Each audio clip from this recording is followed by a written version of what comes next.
नमस्कार मित्रों, मैं आलोक तिवारी आप सभी दर्शकों का हार्दिक स्वागत करता हूं आपके अपने channel legal and logical vision पर। आज हम चर्चा करने जा रहे हैं पंजाब के डीआईजी हरचरण सिंह रोपड़ के घूसकांड में पकड़े जाने की। आज का विषय इतना गंभीर है कि यह हमारे देश की प्रशासनिक आत्मा पर ही सवाल खड़ा करता है। हम अक्सर नेताओं की गलत नीतियों, उनके भ्रष्टाचार और निर्णयों की आलोचना करते रहते हैं, लेकिन पिछले कुछ वर्षों में एक और चिंताजनक प्रवृत्ति उभर करके सामने आई है। हमारे देश के बड़े बड़े आईएएस और आईपीएस अधिकारियों के भ्रष्टाचार का उजागर होना। ये वही लोग हैं जो यूपीएससी जैसी कठिनतम परीक्षाएं पास करते हैं, जो देश सेवा की शपथ लेते हैं, लेकिन जब यही लोग पद पा लेते हैं तो रिश्वत, दलाली और सत्ता के दुरुपयोग में लिप्त पाए जाते हैं। तो सवाल तो खड़े होते ही हैं, क्या हमारी शिक्षा प्रणाली में कोई कमी रह गई है? क्या हमारे संस्कारों में कोई कमी रह गई है? या फिर पूरे प्रशासनिक सिस्टम में ही कोई गहरी खामी पैदा हो गई है? इसका ताजा उदाहरण है पंजाब के रोपड़ रेंज के डीआईजी हरचरण सिंह भुल्लर के भ्रष्टाचार में पकड़े जाने का।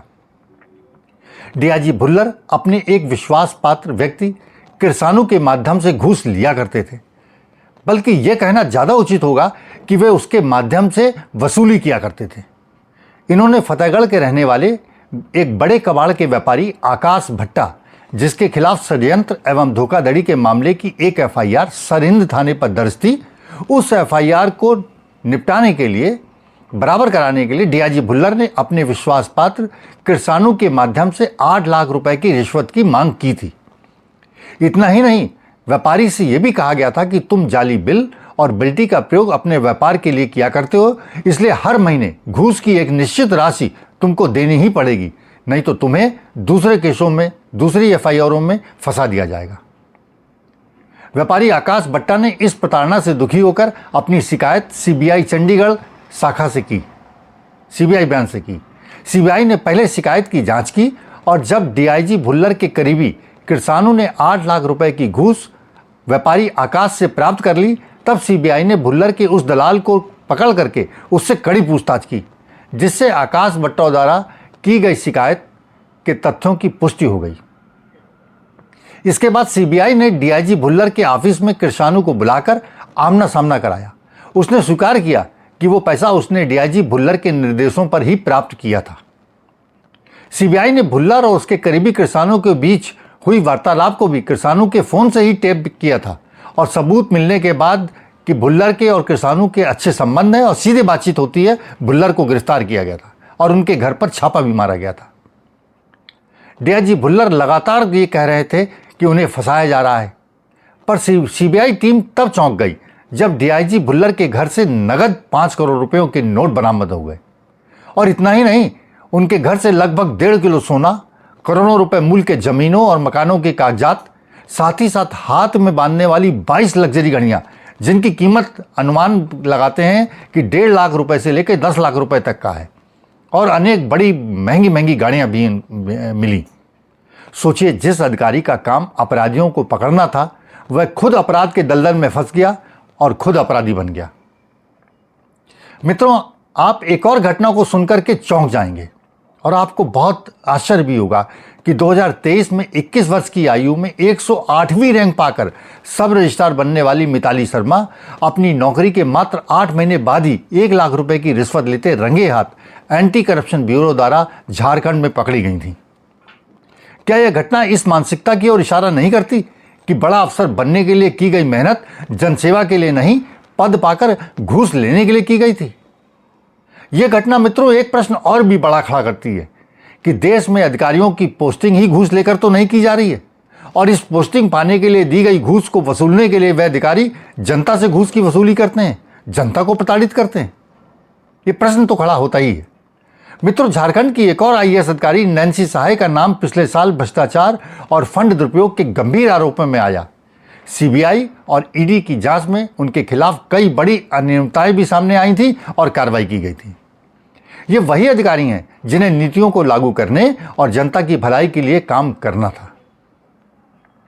झारखंड की चर्चित आईएएस अधिकारी पूजा सिंघल का नाम तो आप सभी लोगों ने सुना होगा, जिन्हें कभी सशक्त महिला के तौर पर जाना और माना जाता था। उनके घर से ईडी ने 20 करोड़ रुपए नगद बरामद किए थे। मशीन लगाई गई थी गिनने के लिए। मनी लॉन्ड्रिंग के आरोप में उनकी गिरफ्तारी ने पूरे देश को हिला करके रख दिया था। क्या वही आईएएस अधिकारी नहीं है जिनसे हम देश के लिए नीतियां बनाने एवं विकास की उम्मीद करते हैं? बिहार के पूर्व डीजीपी संजय कुमार पांडे पर सेबी ने कार्रवाई की क्योंकि रिटायरमेंट के बाद उन्होंने फर्जी निवेश कंपनियों के जरिए करोड़ों रुपए का गबन किया था। सोचिए, जो व्यक्ति जीवन भर कानून लागू करने की शपथ लेता है वही जब कानून तोड़ता पाया जाता है तो यह सिस्टम की विफलता का ही सबूत माना जाता है। गुजरात के वरिष्ठ आईएएस अधिकारी आशीष जोशी पर भ्रष्टाचार, जमीन आवंटन में हेराफेरी और सत्ता के दुरुपयोग के गंभीर आरोप लगाए, लेकिन सीबीआई की त्वरित और कठोर कार्रवाई ने साबित किया कि कोई भी कानून से ऊपर नहीं है। जब कोई नेता भ्रष्टाचार करता है तो हम कहते हैं कि राजनीति गंदी है, लेकिन जब आईएएस आईपीएस जैसे शीर्ष अधिकारी भ्रष्टाचार में लिप्त पाए जाते हैं तो यह देश की प्रशासनिक नींव पर बड़े बड़े सवाल खड़े करता है। जो अधिकारी जनता को न्याय और पारदर्शिता देने की कसम खाते हैं वही जब भ्रष्टाचार में लिप्त पाए जाते हैं तो जनता का विश्वास कैसे बचेगा, यह प्रश्न भी खड़ा हो जाता है। ये वही लोग हैं जिन पर नीतियां लागू करने, कानून का पालन करवाने और जनता का विश्वास जीतने की जिम्मेदारी होती है। वर्तमान प्रशासनिक ढांचे पर सवाल यह भी खड़ा होता है कि क्या सिर्फ यूपीएससी जैसी कठिन परीक्षा पास करना ही चरित्र और निष्ठा की गारंटी है, या हमें इस चयन प्रक्रिया में चरित्र मूल्यांकन की व्यवस्था भी करनी चाहिए? प्रश्न यह भी खड़ा होता है कि क्या हमारा सिस्टम इन भ्रष्टाचारियों को बचाने के लिए अप्रत्यक्ष या प्रत्यक्ष रूप से सहयोग करता है, या ये अधिकारी सहयोग करते हैं? भ्रष्टाचार निवारण अधिनियम 1988 की धारा 7, 13 और 19 में कड़ी सजा का प्रावधान है भ्रष्टाचार के खिलाफ, लेकिन जब आरोपी कोई उच्च अधिकारी होता है तो उसके मामले की जांच और जांच हेतु अनुमति की प्रक्रिया को भी इसी प्रकार के बड़े अधिकारी जो सिस्टम में हैं इतना जटिल बना देते हैं कि उसको दंड का भय खत्म हो जाता है और कभी कभी तो अनुमति ही नहीं मिलती।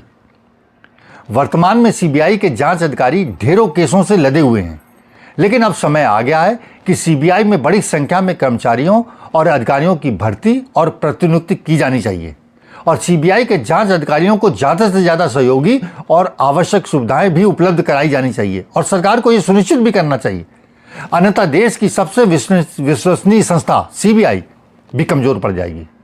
और सीबीआई को तो भ्रष्ट नेता और भ्रष्ट अधिकारी दोनों ही मिलकर के कमजोर करना चाहते हैं। सरकार अधिकारियों की संपत्ति का वार्षिक विवरण सार्वजनिक पोर्टल पर डालना अनिवार्य करे। सरकार का बस जजों पर तो नहीं चलता, पर अपने अधिकारियों पर तो वो स्पष्ट कठोर कार्रवाई के निर्देश और कठोर कार्रवाई कर सकते हैं। भ्रष्टाचार साबित होने पर आजीवन सरकारी सेवा से निष्कासन और उसकी व्यक्तिगत संपत्ति सरकार द्वारा जब्त किए जाने का प्रावधान सरकार कर सकती है। सरकार के पास धारा 56J का विकल्प भी मौजूद है, जिसमें कर्मचारी को नौकरी से कंपलसरी आवश्यक रूप से रिटायरमेंट या अलग किया जा सकता है। विशेष रूप से ऐसे भ्रष्ट अधिकारियों को पिछले कुछ वर्षों में तो सीबीआई ने खुद अपने भ्रष्ट अधिकारियों पर छापा डाला था और जिनकी थोड़ी सी भी संलिप्तता पाई गई थी उन्हें इसी 56J द्वारा नौकरी से निकाला भी था। अन्य सरकारी विभागों को भी सीबीआई के इस कदम से सीखना चाहिए और अपने अधिकारियों को बचाने के स्थान पर सीबीआई प्रशासन की तरह ऐसा ही साहस दिखाना चाहिए था, जिसमें सीबीआई ने बदनामी का भी जो है डर नहीं माना। मित्रों, देश का हर नागरिक चाहता है कि ना नेता ना अधिकारी कोई भी कानून से ऊपर ना हो। सरकार को ये समझना होगा कि देश केवल नीतियों से नहीं बल्कि नीति निष्ठा से चलता है। जब आईएएस आईपीएस जैसे लोग भ्रष्टाचार में लिप्त होते हैं तो यह न केवल संस्थानों की साख को ठेस पहुंचाता है बल्कि आम नागरिकों में भी निराशा और भ्रम की स्थिति पैदा कर देता है।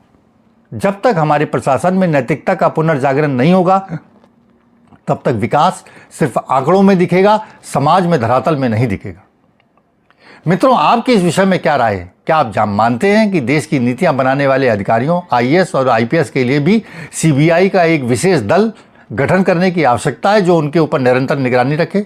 अगर आप भी मानते हैं कि भ्रष्टाचार के खिलाफ कड़ा कदम उठाना जरूरी है तो अपने विचार कमेंट बॉक्स में अवश्य लिखिए और यदि आपको वीडियो अच्छा लगा हो तो इसको लाइक करें और अपने मित्रों को शेयर भी करें तथा चैनल को सब्सक्राइब करना न भूलें। हम आपसे फिर मिलते हैं एक नए विषय और विमर्श के साथ। तब तक के लिए जय भारत, वंदे मातरम, धन्यवाद।